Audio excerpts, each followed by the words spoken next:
आते हैं next point पे। चंद्र के शुक्लत्व एवं कृष्णत्व का कारक तथा चंद्र श्रृंगोन्नति। अब ये देखते हैं इसके बारे में। आचार्य भास्कर ने सिद्धांत शिरोमणि के गोलाध्याय में चंद्र के शुक्लत्व तथा कृष्णत्व का कारण इस प्रकार स्पष्ट किया है।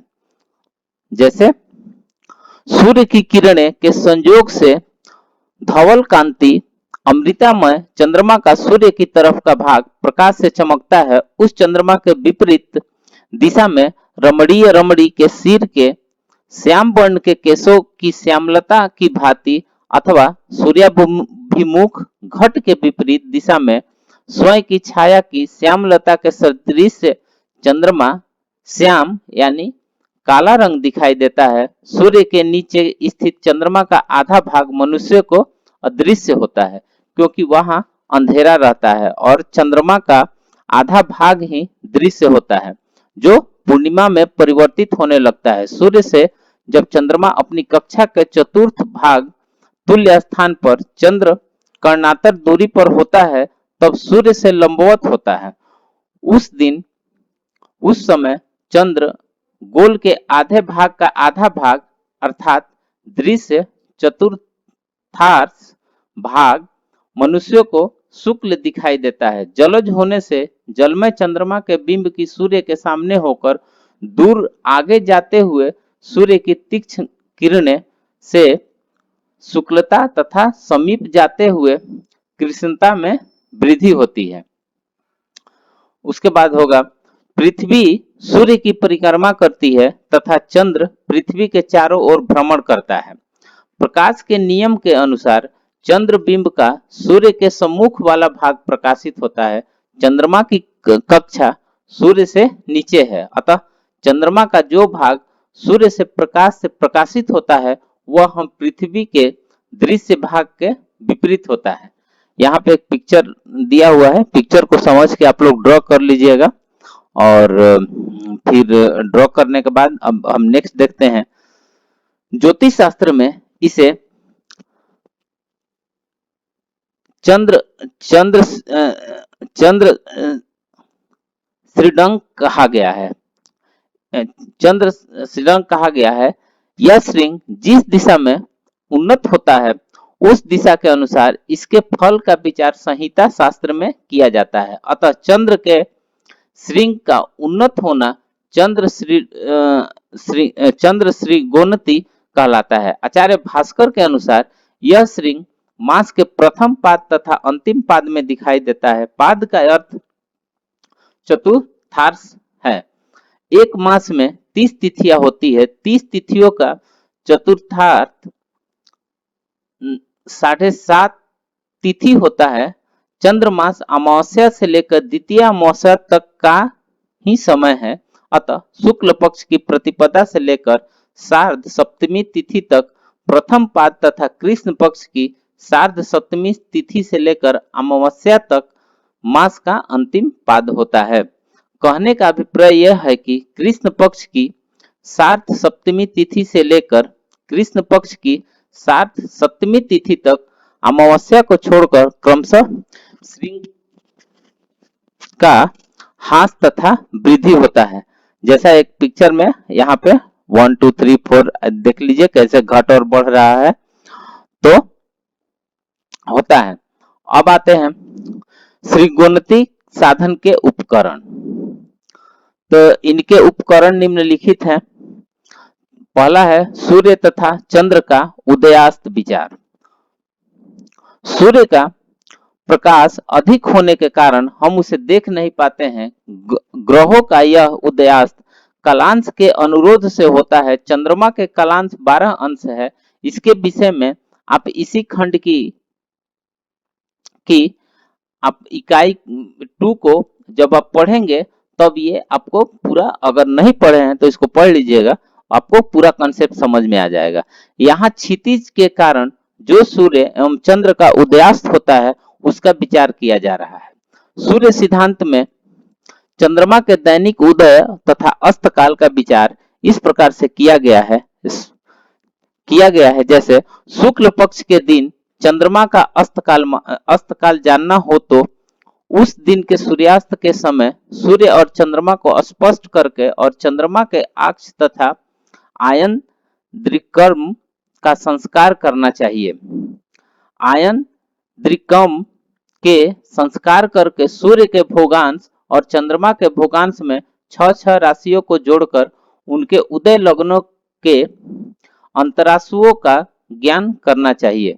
सूर्य लग्न से पलात्मक अंतर तथा चंद्र का लग्न से पलात्मक अंतर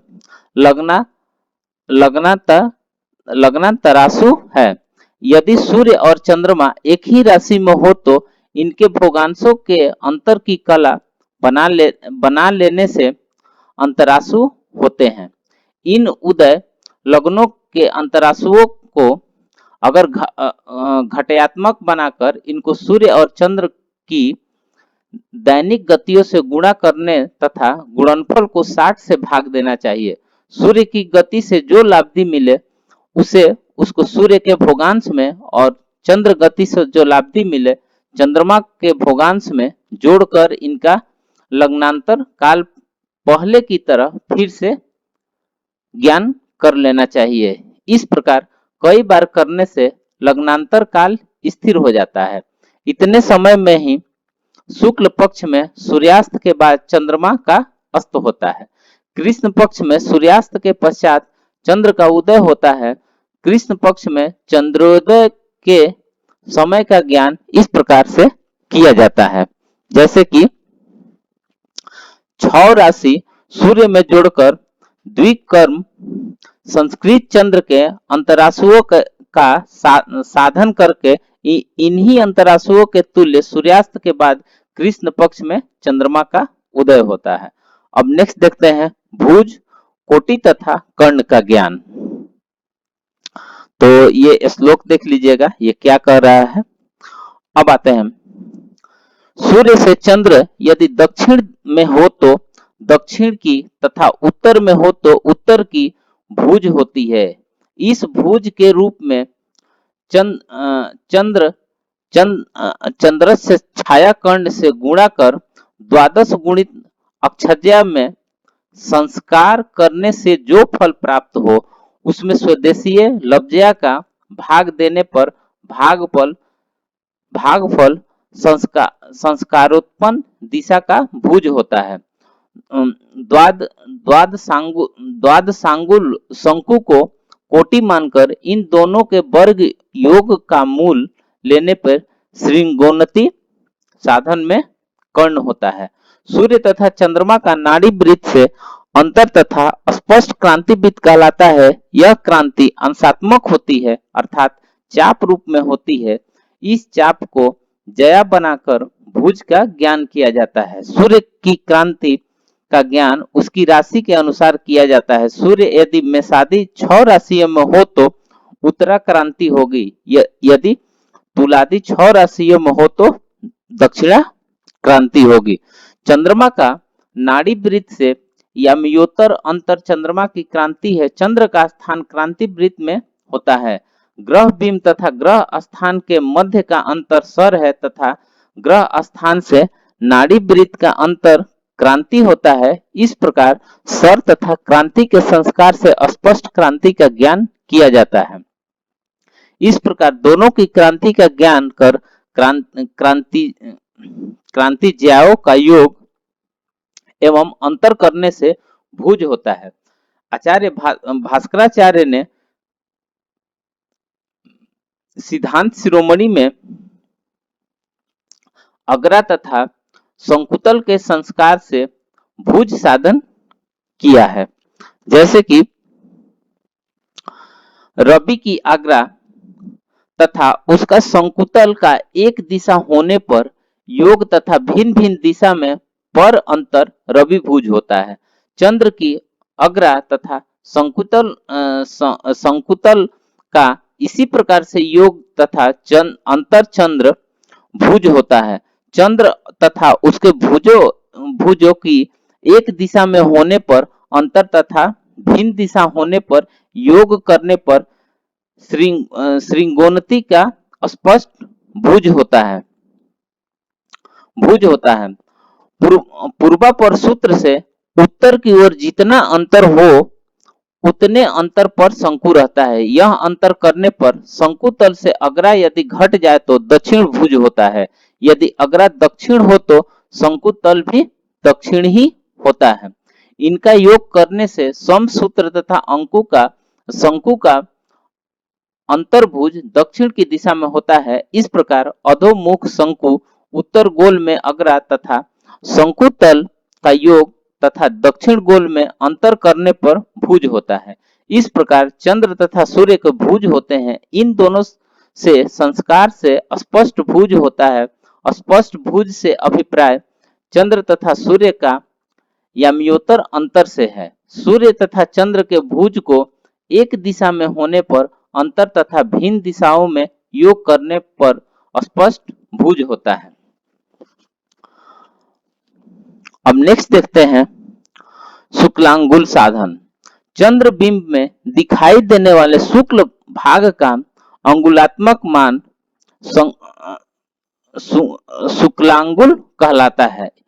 सूर्य सिद्धांत में शुक्लांगुल साधन इस प्रकार से कहा गया है, जैसे सूर्य की कलाओं तथा चंद्र की कलाओं में अंतर 900 का भाग देने से जो फल प्राप्त होता है चंद्रमा का अंगुलात्मक शुक्ल मान होता है। इस मान को अंगुलात्मक चंद्रबिंब से गुणा कर 12 से भाग देने से जो फल चंद्रमा का स्पष्ट शुक्ल मान होता है। अमावस्या के दिन सूर्य तथा चंद्र के अंतर का अभाव होता है, अर्थात दोनों राशि अंश कालादि से समान होते हैं, अतः शुक्लता का अभाव भी होता है। पूर्णिमा में दोनों का अंतर सर्वाधिक 6 राशि का होता है तथा संपूर्ण चंद्रबिंब शुक्ल दिखाई देता है। मध्य मान से चंद्रमा का अंगुलात्मक मान 12 अंगुल है। इस इष्ट समय में उक्त गणितीय विधि द्वारा स्पष्ट शुक्लांगुल साधन किया जाता है।